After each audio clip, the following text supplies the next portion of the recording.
Merci à tous d'être là dans le dernier droit d'une conférence qui a déjà été très riche, très dense, très instructive. Alors, nous aurons 1 heure maintenant ensemble à discuter de friendshoring, un mot pour lequel on cherche encore une traduction française correcte. Euh, donc, on l'a indiqué, je suis Richard Ouellet, je suis titulaire de la chaire sur les nouveaux enjeux de la mondialisation économique à l'Université Laval.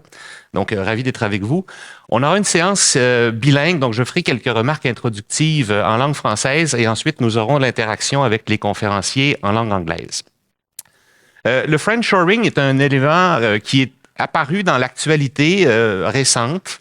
Il s'agit en fait de s'approvisionner auprès de pays avec lesquels on est allié, desquels on est amis, et de vendre autant que possible dans les secteurs qui sont stratégiques auprès de ces entreprises-là ou dans ces pays-là. Nous sommes dans un monde, et le titre de la conférence le traduit très bien, un monde en transition. Et ce monde en transition nous pose des défis. Et il s'agit pour nous de relever ces défis-là. L'économie mondiale connaît ou négocie 3 virages, à tout le moins. Assurément un virage vert pour faire face notamment au changement climatique. Un virage numérique que tout le monde vit. Nous avons tous des appareils dans nos poches devant nous en ce moment. Et l'économie se tourne vers cela davantage chaque jour. Et sans doute un virage sécuritaire. Donc un virage qui nous amène à choisir peut-être un peu différemment avec qui nous bâtissons nos chaînes d'approvisionnement.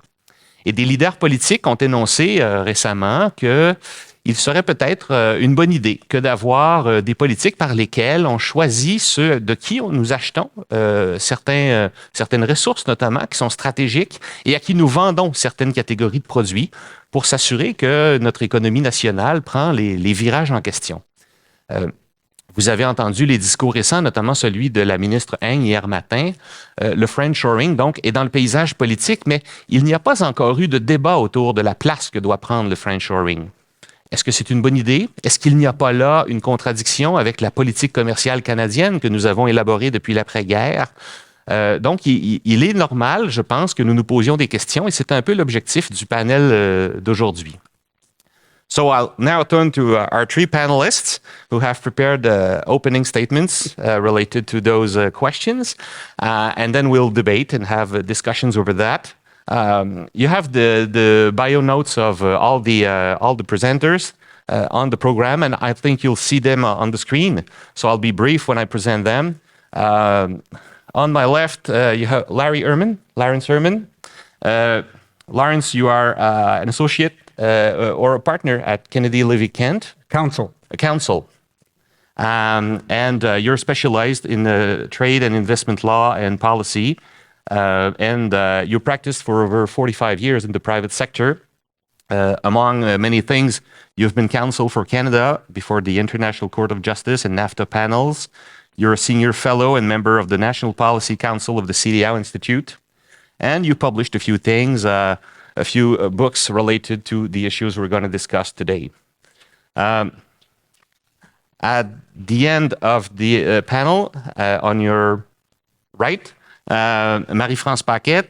Marie-France is the chief economist at Global Affairs Canada since September 2017. She leads a team of analysts in reporting and advising on international trade, investment, and economic issues. Marie-France has previously worked in other government departments and in academia. In government, she worked at Finance Canada, the Privy Council Office, and at Transport Canada. You teach, Marie-France, part-time at the Telfer School of Management at the University of Ottawa. You received your PhD in econometrics from Université Laval, which is a great university. Congratulations. And with Université Paris 1, Panthéon-Sorbonne. At the center of the stage, with us, Robert Wolfe. Robert, you are a professor emeritus in the School of Policy Studies at Queen's University and a member of the Global Affairs Canada Trade Advisory Council. You have been a Foreign Service officer for many years, serving abroad in Bangladesh and at the OECD in Paris and in Ottawa in international economic relations. You completed your doctorate in political studies and then joined Queen's in 1995. Robert published extensively on transparency and reform of the World Trade Organization, and I think on the website of the conference, there's a link to your numerous publications.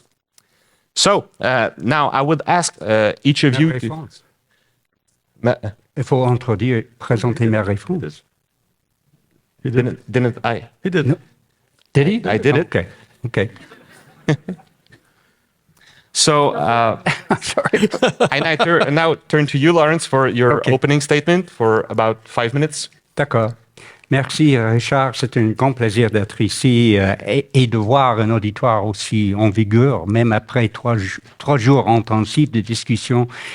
Et les discussions qui abordaient des questions très importantes pour le Canada, pour le reste du monde. On a trois questions de traiter avec vous avez posé. Trois questions. Est-ce que le friendshoring, allieshoring, les changements des chaînes d'approvisionnement, c'est un bon politique, c'est un must, un bon politique ou un piège?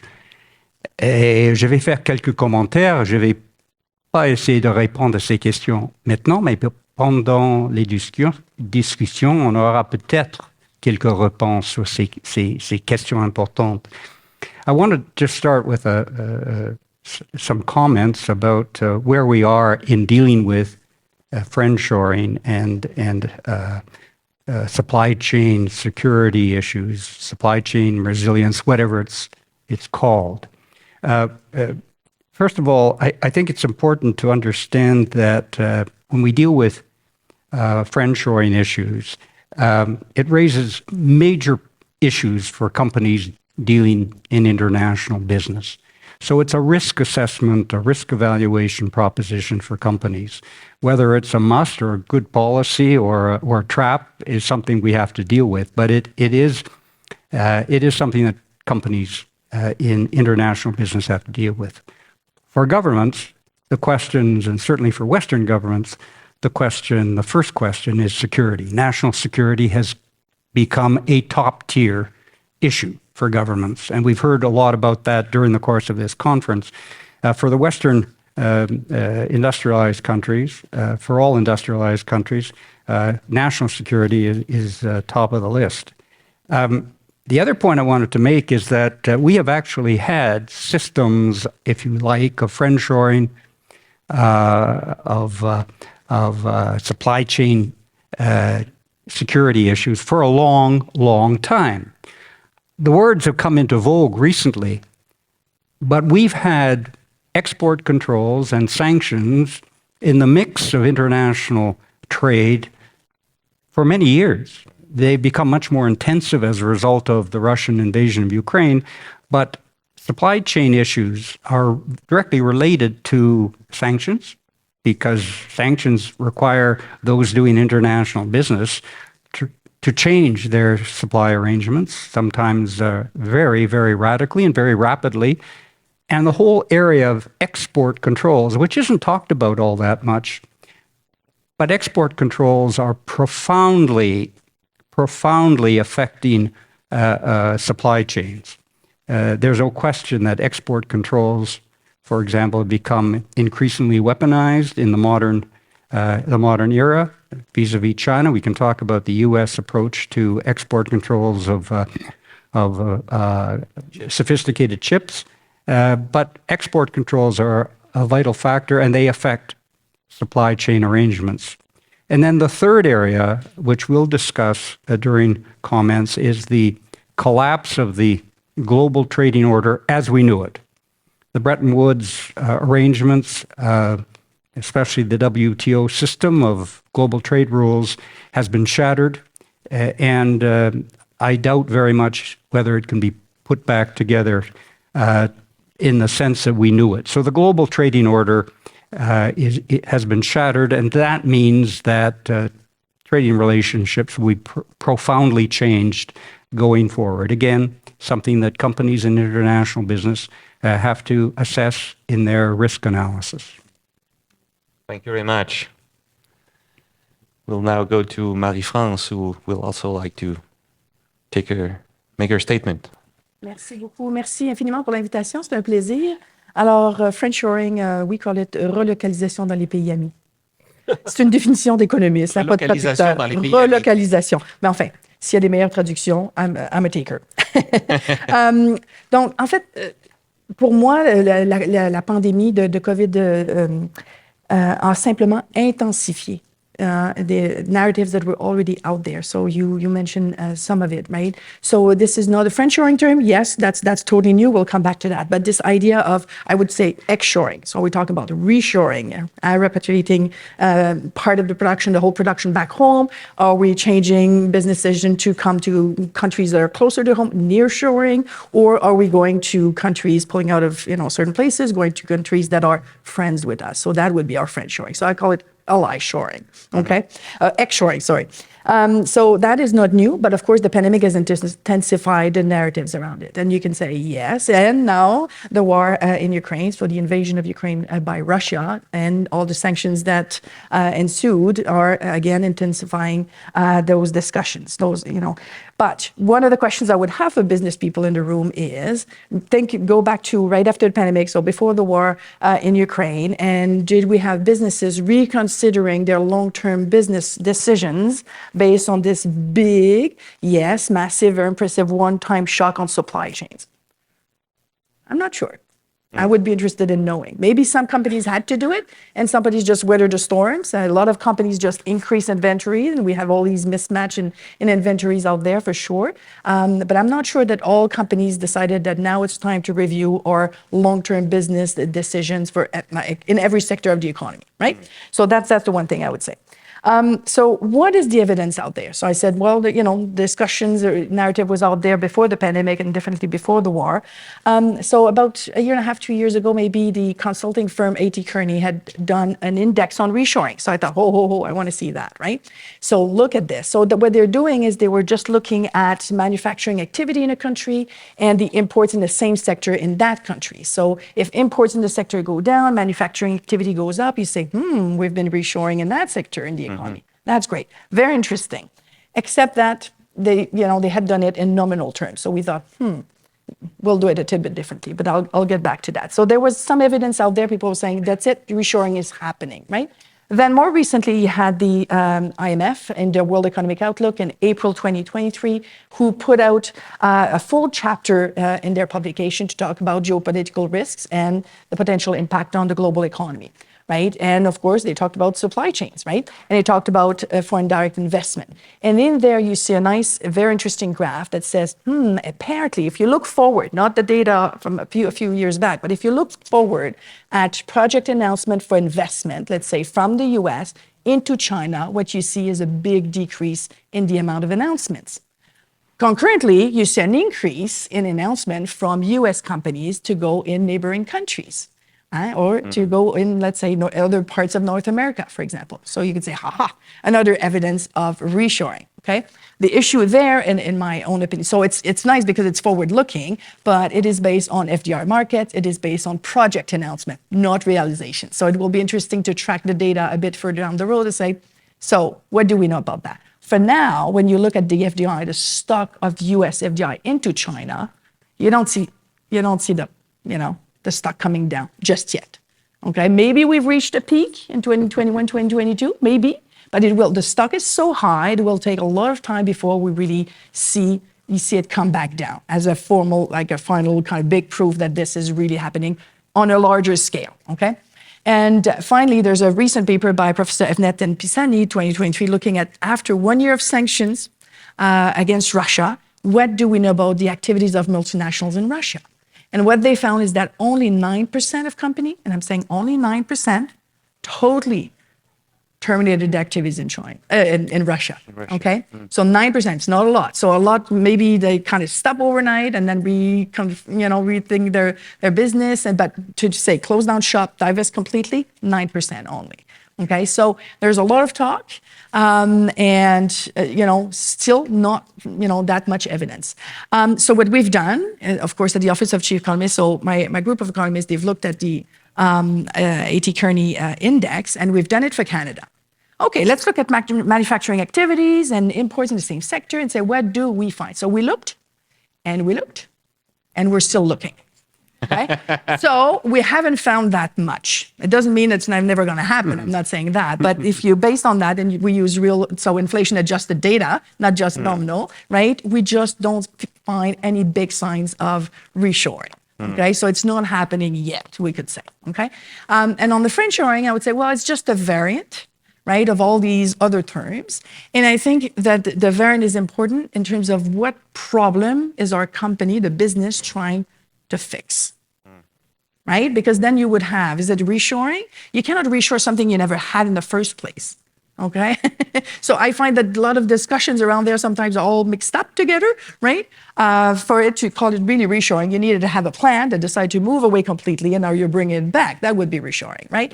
But the friendshoring term, of course, is, okay, we're going to pull out of some countries and go to countries where, so how do you find a friend? How do you find it? As an economist, I would say somebody we have a free trade agreements with.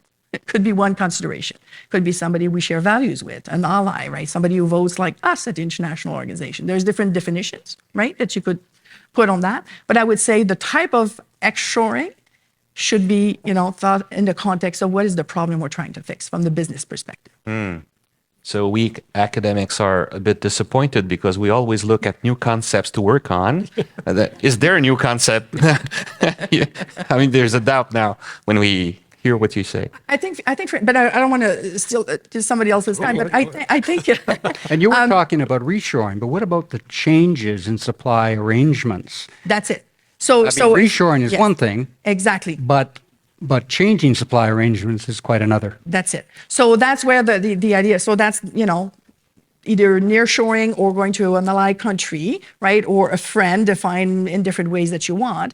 That's one thing. But that is it depends again on the business, right? Because shutting down an investment like a plant that took you X many years to build, depreciation is not done completely. It's not a decision you make overnight, right? So I think, for example, the concept of friendshoring has maybe a lot more legs when you think about establishing something new. That is very different to me, right? Because it's okay, now we're going to build this new thing because we've got these new materials and we would like to produce these type of batteries and whatnot. And then you're going to be maybe more deliberate in terms of who do I want to do that with and where do I want to do it. So very interesting. I have many questions in mind, but I'll keep them for later because I want to hear Bob now. Okay. Thanks, Richelle, for giving me the honor of participating in this amazing conference. In the way you framed the session, you said that free trade and secure trade have become conflicting aims, or maybe they haven't. And I think Larry was talking about that as well. And I think the reality, and Larry hinted at this, is that they've been in tension since the creation of the Bretton Woods system 8 decades ago. If you think about the political motivations for the GATT, and there were political motivations in the 1940s, one of them was world peace. That was a big objective. And so, on the one hand, supporting American friends like the UK, even at the expense of allowing imperial preferences, that was important, even though it detracted from free trade. On the other hand, and this also is important, the US and its allies isolated Russia and China in the GATT. They couldn't participate in it. So this has been out there right from the start. And now we have no choice in terms of confronting China, right? Confronting Russia, including with sanctions, as Larry said. That's really important. And geopolitical tensions now with China are certainly a reality. But friendshoring is a snow job, in my view. Now, those of you who are native English speakers, you know what a snow job is. It's an attempt to persuade someone that something is good or true when it isn't. I also use it in the sense of a so-called non-economic objective, an SNO. Using a trade policy tool for a foreign policy purpose, as if there was no cost, is a snow job. And friendshoring comes with many costs, right? So it's a snow job. If we think about the current US administration, there have been a proliferation of talks about new frameworks, and we've been hearing about them over the last few days. The Indo-Pacific Economic Framework, people were talking about before lunch. And they do that instead of having actual trade negotiations, something about which the business community is getting increasingly unhappy. The real impact of these things is unclear because none of them will contain binding commitments. None offer the sort of inducements that would lead US partners to make real changes in their own laws.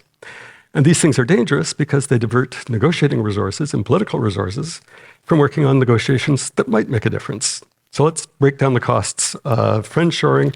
I'm an academic. I made a list. There are 6 of them. The first cost is uncertainty, beginning with wondering who are the friends. Marie-France already alluded to this. And do all of them have the same friends? In the US, we see that the definition of a friend is arbitrary, subject to random change. So, and there's geopolitical incoherence in who is a friend. It seems that China is not a friend. That's probably the point of all of this. But communist Vietnam is. So being a friend can't be predicted on the basis of shared values. Some friends that agree with the US on China are given a free pass on Russia, like India. Canada is only a sometimes friend. We're not in the room for this Indo-Pacific economic framework, or the Transatlantic Trade and Technology Council, or discussions about a global arrangement for steel and aluminum trade, something that would matter a lot to us. So how much of a friend we are is not clear. The second cost is a lack of transparency. When multilateralism works, everybody knows what's going on. That's certainly not the case now for firms or governments. All these overlapping frameworks without binding rules and no transparency adds to uncertainty, and business does not like uncertainty. The third cost, building on that, is economic.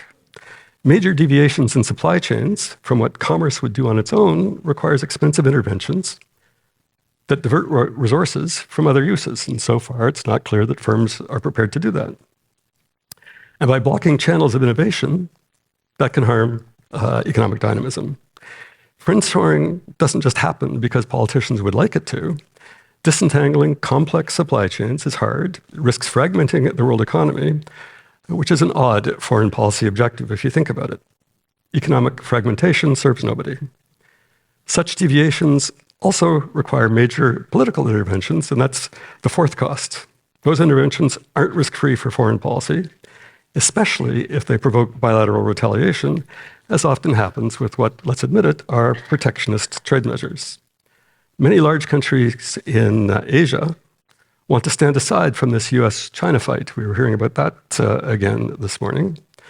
Some call for a new form of non-alignment because they have a different sense of their security and economic interests than we might have.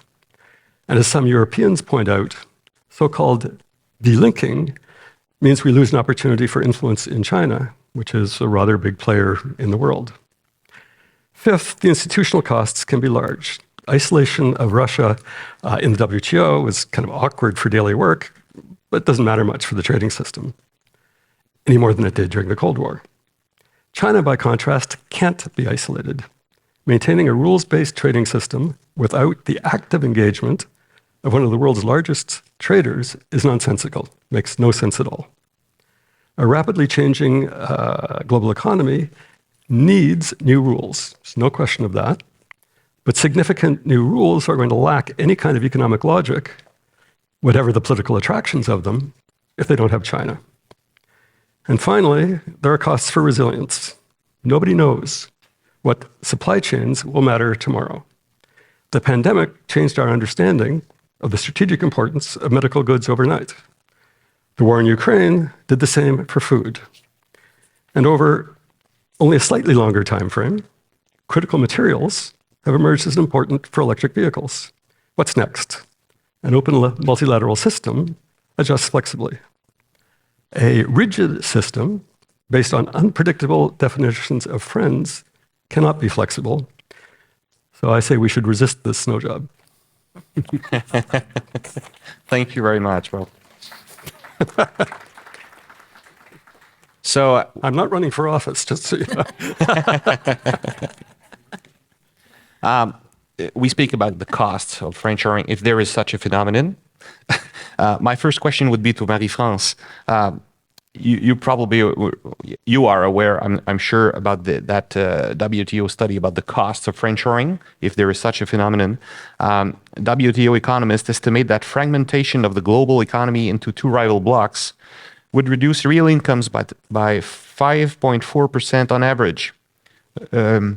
A revival of multilateralism could instead increase real incomes by 2.3%. So the opportunity cost of foregoing international cooperation and instead moving to a geopolitical rivalry is 8.6%, obviously.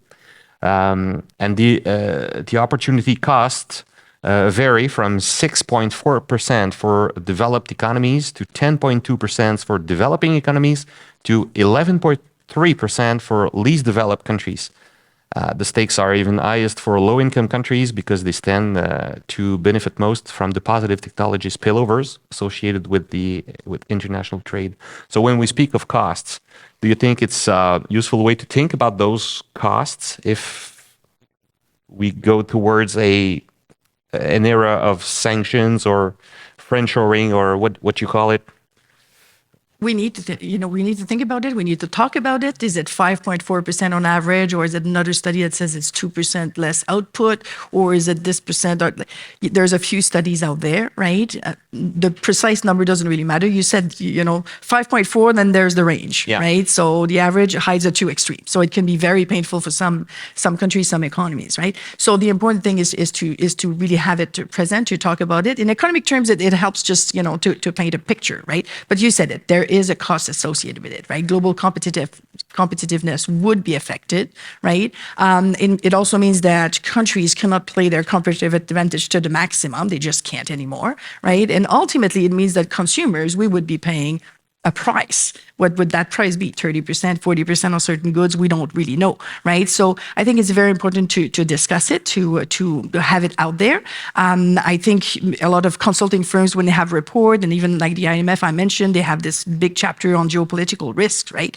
But we need to make sure that companies take that and internalize it if there's a need to do that. Right, so it is important, and my take would, there's always a big difference for me in terms of big companies versus SMEs.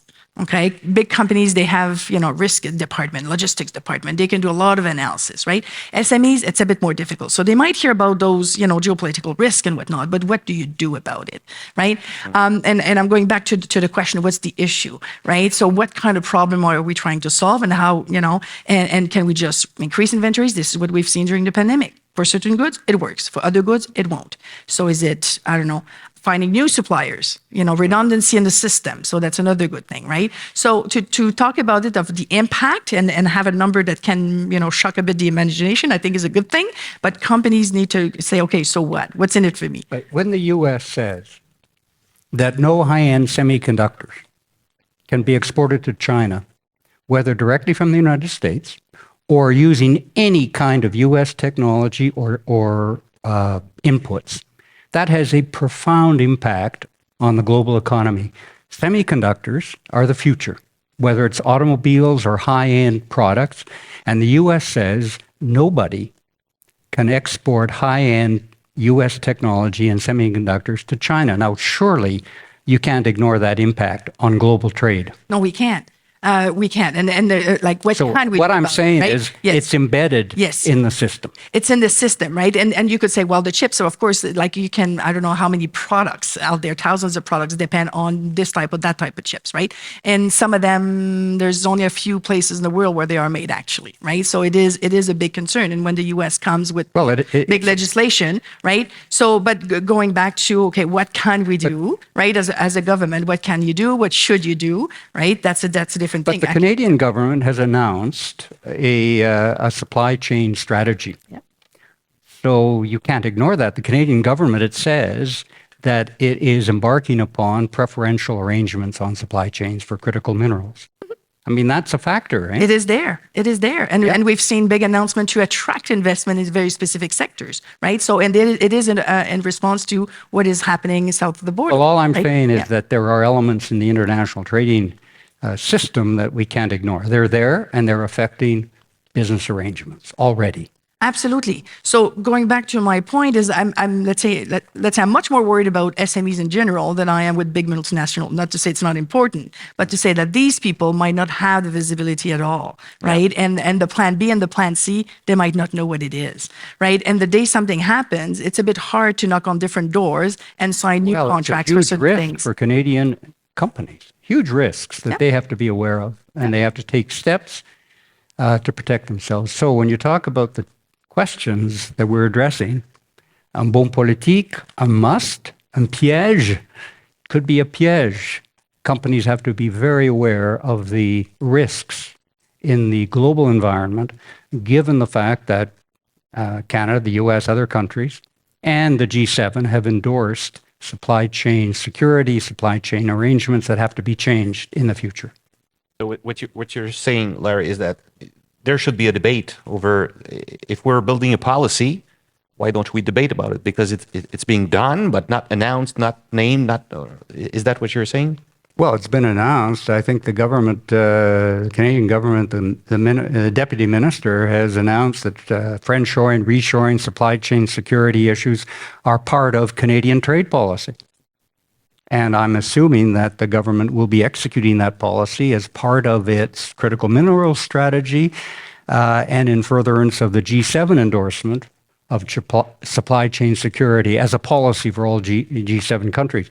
So all I'm saying is it's in the system, and it's not going to go away. As long as China is the ascendant economic power, these arrangements are going to be in place. The Russian invasion of Ukraine has just increased the notion of national security and the need for all Western governments to take measures to ensure that supply chains are appropriately addressed, changed by companies to ensure what? National security, the primary consideration of all governments. Yeah, and Mr. Champagne just issued guidelines, right, to accompany the Invest Canada Act and the reviews and it is clear that this will be taken into account in terms of impact on critical minerals. And I don't want to stop Bob because I know he has comments and he's a very intelligent guy who knows this stuff. Bob, I just want to say one thing. You know, one of the most important strategic or geopolitical developments has been the U.S. announcement of its Indo-Pacific Economic Framework. It's a big deal, okay? Canada's not part of it. We'd like to get in. It's a big deal. But part of that arrangement is the negotiation of supply chain agreements within the IPEF members. Now, that's contrary to the theory of the WTO agreement because it's preferential. To me, and the Europeans, Dombrovskis, has said the EU wants to get into these kinds of supply chain arrangements with the US. All I'm saying is that this is now part of international business, international trade. It can't be ignored. These are real factors. And so whether they're a good policy or not, I think they are a must and a trap. It's both of them. Yeah. We can debate whether it's a good policy or not. I think the security component may not make it a good policy, but Western governments, including Canada, see it as a necessary policy. Bob, I'd like to hear you about, we're both concerned about the future of multilateralism. To you, can we save multilateralism? Is it at risk? Can it be saved? Do we need it? Can we do without it? I mean, where do we go from now? Well, as you said in introducing me, Richard, I've been doing multilateralism for more than 40 years. I'm a dyed-in-the-wool multilateralist. I'm sure it can be saved, and I'm sure it's worth saving. And Larry talked about how the real challenge, you had your stronger words for the state of the WTO. You weren't sure it could be saved. I think it can be. But the key thing to stress is the WTO is nothing more than its members. It's not some fancy organization, it's its members. If their trade policy attention is elsewhere, it'll flounder. If they lose interest in collective action, nothing will happen in the WTO. If the Americans prefer bilateral confrontation with the Chinese, nothing the WTO can do about that. It's going to happen. So one of the challenges for the WTO is this friendshoring snow job. Friendshoring is discriminatory by design, which means, as you said, it's inherently problematic in WTO, especially when major countries don't want to play by the rules. I think everybody accepts that the trade landscape is bleak. Larry has been explaining just the ways it's bleak and how the Canadian business should be thinking about that. Some of the fights that we see are over new technology, subsidies for chip capacity, critical minerals, electrical vehicle plants. What we're seeing is jostling over structural change. It's not edifying, but it's not new. It always happens at times of economic transition. And now it's this jostling in the time of transition is layered on new concerns about China. And that's how we get to the rhetoric of friends. But it's also layered on new concerns about protecting advanced technologies, that might help our adversaries. That's the security dimension that Larry was talking about. We have new things to protect from new threats. And it's a challenge for the trading system. But I want to stress it's not happening because of any supposed weakness in the WTO or any other international organization. It's happening in a context where successive US administrations are impatient with rules that might constrain their ability to confront China and their ability to transform their own economy. So, is multilateralism in trade worth rescuing? I don't think there's any alternative. We know in Canada that we need the multilateral system. Big countries can take multilateralism for granted. We can't. But they ought to know that even they actually depend on a framework of multilateral rules that are predictable and people know how they work. It's easy to point to government measures that are inconsistent with the liberal principles of the WTO, but still, most trade does take place under WTO rules, and thinking about the exceptions obscures the role of the WTO in structuring how the trading system works. But I want to keep stressing, it's not the fault of the WTO that the US and China don't get along. WTO needs reform, but the problems that beset it are elsewhere, and they will travel to any other forum anybody tries to create. So I made another list, you'll be happy to know. There's 5 questions about the fate of the WTO. Can it negotiate in the future? Yes. The Doha round is certainly dead, although some issues are still being negotiated, including agriculture. But the end of this idea of having a round of negotiations created space for more plurilateral negotiations. And there's a number of them going on, and some will succeed if China participates and if the US Congress is prepared to accept new binding rules. If they're not, those negotiations will fail. Yes. Larry's right to laugh, but it isn't the fault of the WTO, right?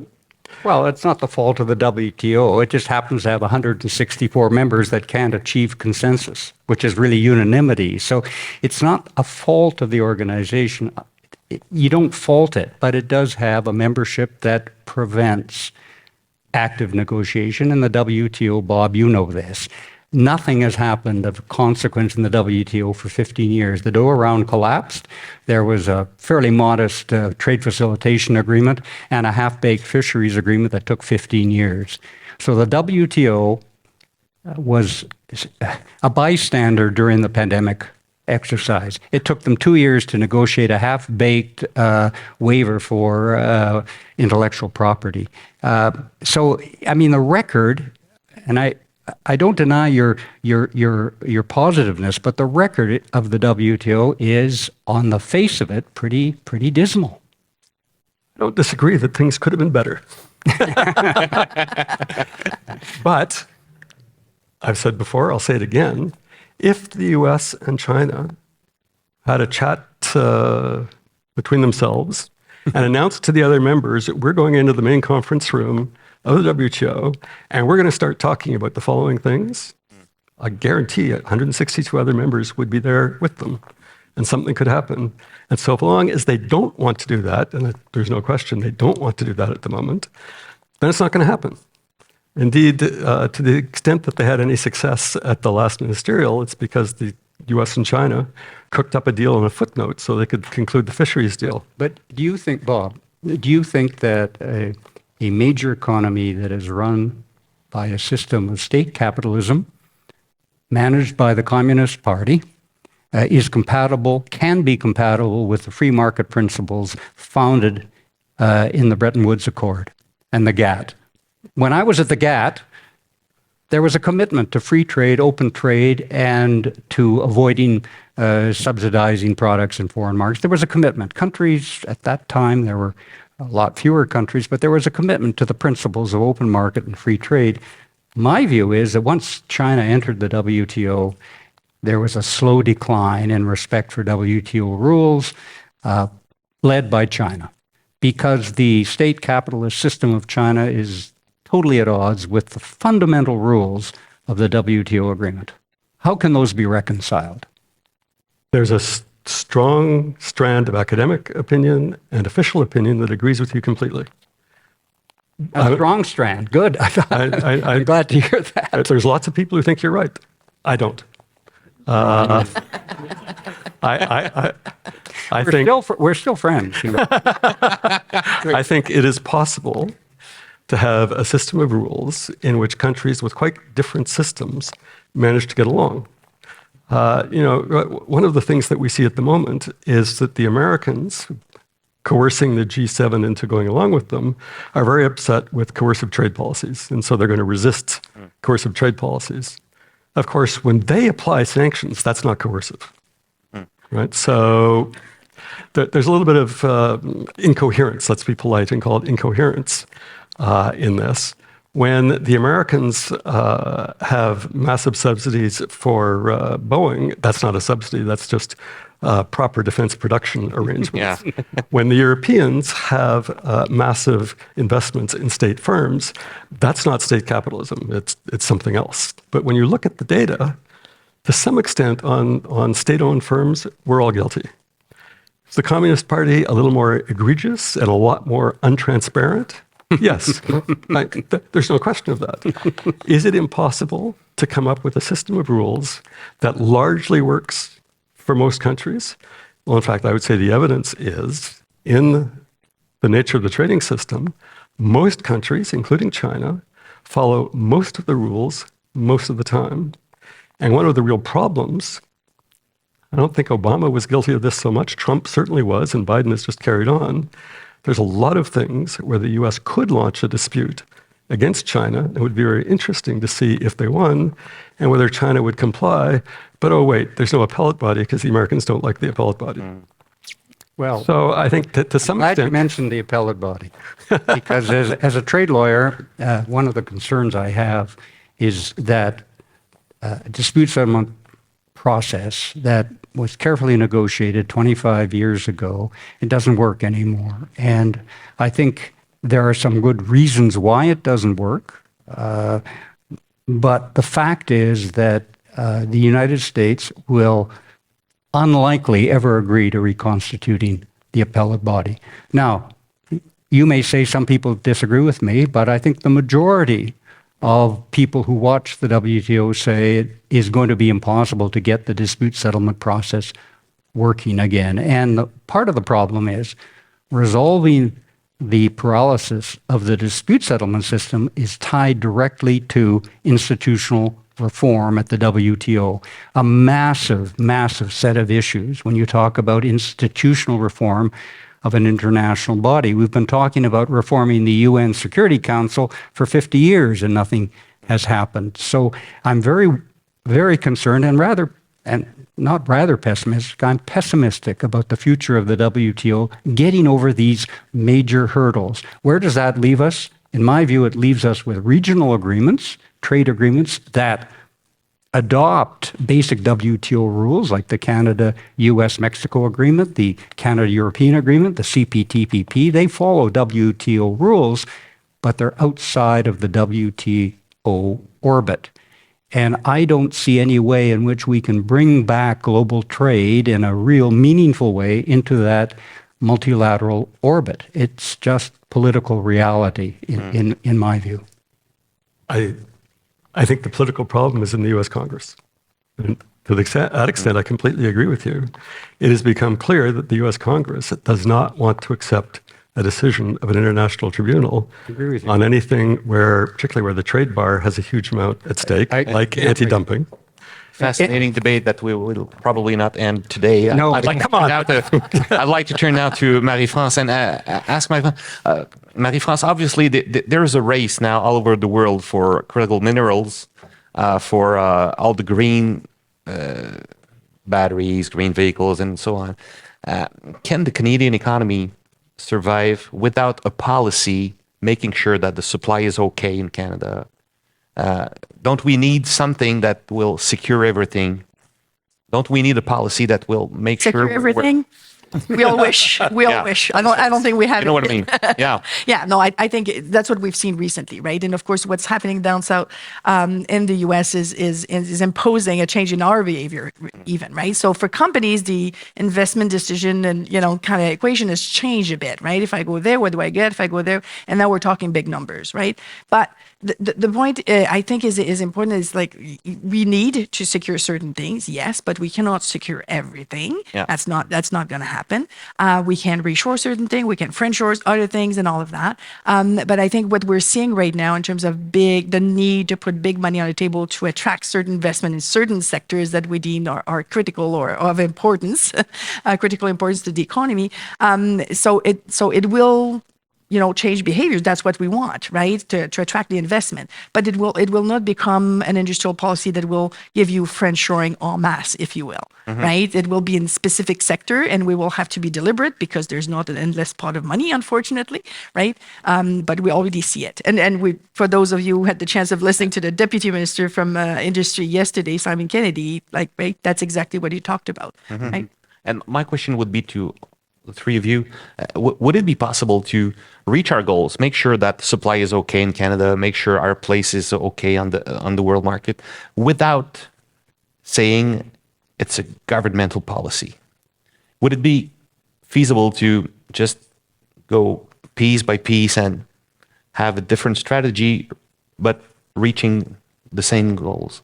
Well, Richard, what is happening, and we tend to ignore this in trade law and trade policy circles, a lot of reshoring or supply chain resilience, changing supply chain arrangements, de-risking, is happening outside of government regulation. Companies are doing it themselves because their assessment of the risks require them to do that. And pressures by investors and civil society have caused companies, without necessarily responding to laws, regulations, or treaties, making supply chain changes themselves. My most direct question to you would be, so is there a need for the minister to say we apply friendshoring policy? Is there a need for that? Is there a need for that? I think that it responds, that question about a need is a response to national security issues. Because fundamentally, this whole business of supply chains, friendshoring, de-risking is all about, as I said before, national security, top of mind for governments. So is there a need for the minister to do that, responding to national security? I think there is. There is. Bob, what's your thoughts about that? I don't think so. I think all of us who studied policy are charmed when business actually seems to do what the policy said they should do. Happens sometimes, it's almost by accident. So I don't think there's a need for the minister to say something. But I do think the bigger issue is, and Larry's, I think, correct on this, that there are certain realities in global trade at the moment. Certainly realities in Washington. We have to take account of that. We have to act accordingly. But I think there's a traditional Canadian role in pushing back against that, in saying to the Americans, look, you can't be more multilateral. You don't have to do it this way. There is an alternative way. And I think that's, in my view, that's really what we should be doing where it comes to national security or friendshoring or any other snow job that actually comes north from Washington. So if we're enter a world where you have to change to choose your friends, how do we Canada select our friends, or Canadian businesses select our friends? Look, we have lots of friends. We've got trade agreements, major trade agreements. In fact, we're probably the only country that has trade agreements with every major regional economic power except China. We've got the Canada-US-Mexico agreement. We've got an agreement with the Europeans, CETA. We're part of the CPTPP, Asia-Pacific. We've got a separate bilateral trade agreement with South Korea. So Canada has chosen its friends in that regard. Is India a friend to Canada? Well, for now, yes, I think it is a difficult friend, but it's a friend. But I just wanted to make one quick comment, and that is, we are engaging in supply chain reconfigurations by the very fact that we have announced with Mexico and the United States a critical mineral strategy. I mean, nothing could be more indicative of government policy. We're doing it. And we want to get into the U.S. Indo-Pacific Forum, and what they're doing is negotiating supply chain arrangements within the IPEF. So Canada, this government, is committed to reconfiguring supply chains through government action. Bob, if we have to select friends, how do we select them? I think Canada traditionally is the opposite of Groucho Marx. Groucho said he didn't want to be a member of any club that would have him as a member. Canada's the opposite. We want to be a member of any club that will have us as a member. And I think that's actually not a bad policy. And so we should stick with it. Marie-France?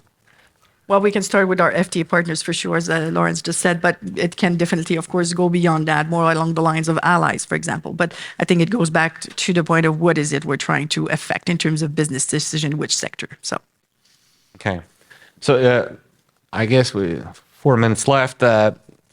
Do we have to choose between the world we're entering in? Do we have to fight for multilateralism? Is there hope? We're a mid-power. We do not dictate anything, but what can we do from now? I think the Canadian policy should always be in support of multilateralism where it works, but we shouldn't have illusions about what can be accomplished multilaterally. I think, regrettably, we may have reached the limit of what multilateralism can do. So we have to continue to support the viability of WTO rules and what the WTO can do as an analytical body and a reporting body, but recognize those limitations and proceed, I think, to do what we haven't done very well, Richard. Business has not taken advantage of the market opening elements in the Canada-European Trade Agreement and in the Asia-Pacific Trade Agreement. Right. I look at the data, Marie-France can comment on it, but I see that Canada has done all right, but the business community has not, in my view, taken advantage of the market opening elements of our trade agreements. And so that's a challenge for the private sector. it's a challenge for the private sector, and the part of the government is to disseminate the information. So we have some trade agreements where we have 80% of businesses using the preferences that have been negotiated, right? And we have agreements where it's around 60%. So there's a lot more work to do. The deal is there. It's available for businesses to use, but we need to inform the businesses that, guess what? It's not done automatically in this day and age. The importer needs to request the preferences to be applied. I hope I'm not surprising you there. So there's a role for government, for the Trade Commissioner Service, for example, to work with different business associations to make sure that businesses can leverage as much as they can from the existing trade agreements we have. Absolutely. I think that one of the weaknesses I see in our approach to trade in Canada is lack of firm, ongoing, sustained engagement between the political level, the ministers, and the business community. Because I think that when you see what European countries do, it's a great difference between what we do in Canada. We don't have constant engagement to kind of impel the business community to take advantage of all the hard work that Global Affairs has done in negotiating these market opening treaties. We could do a lot better. Bob, you advise governments. What would be your advice in 30 seconds? I'm an academic and a multilateralist, as I said at the outset. So I think join every club that will have us. Keep doing what we have been doing at the WTO with things like the Ottawa Group, pushing for reform of the organization, pushing for using the interim appeal arrangement to try to keep WTO dispute settlement going. And remembering, at the end of the day, an awful lot of our economy is dependent on trade with the United States. And if they want to do friendshoring, we have to at least use the rhetoric, if not the action. So there you are. Merci beaucoup. Nous avons eu, je pense, un débat très vif, très dynamique. Et je souhaite que ce soit le début d'un débat public. Je trouve que les enjeux dont nous avons discuté n'ont pas été suffisamment discutés publiquement. La réflexion n'a pas été poussée assez loin. Mon impression est qu'il y a un réalignement d'une certaine politique qui n'a pas été débattue. Et je pense que c'est très sain que nous ayons amorcé les choses ensemble. Merci beaucoup. Merci à vous trois. Je suis très heureux de la tournure des débats. Je pense que c'est très, très constructif. J'espère que les gens ont apprécié. Et merci encore.